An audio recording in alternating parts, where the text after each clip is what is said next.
Uy! Last time nandito ka.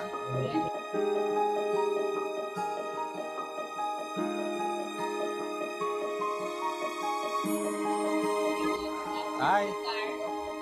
Good morning! Good morning po.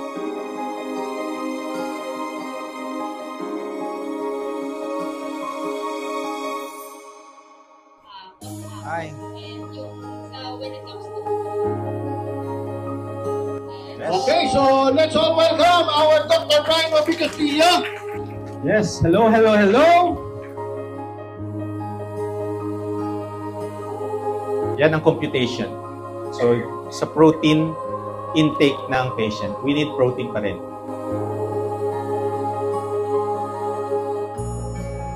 So, meron ako mga cases dito ngayon.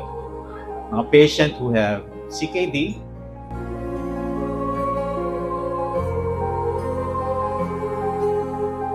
delikado rin ang hypotension. Kaya kadalasan, pag naglo-low carb,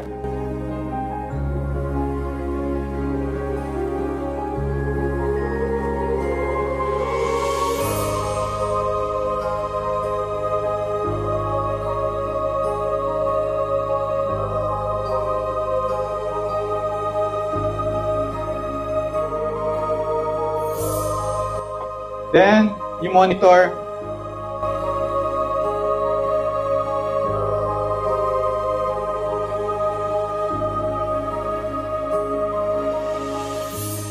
Tanggalin, pansit, kanin tanggal.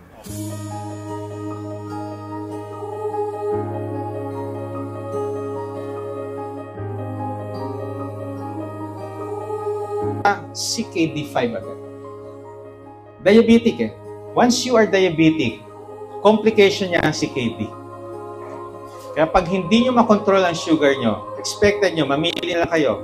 Either ma-stroke kayo, takin sa puso, mabulag, magkaroon ng CKD, maputulan ng paa.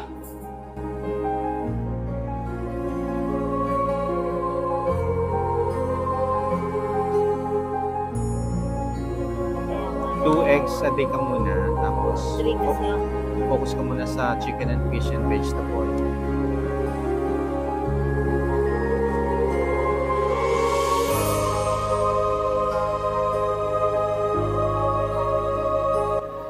Fluids per day. Tapos you need to do fasting and exercise.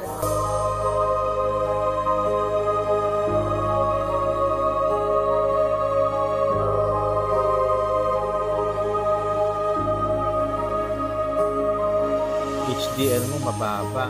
So, ibig sabihin, unhealthy foods, unhealthy oil pala.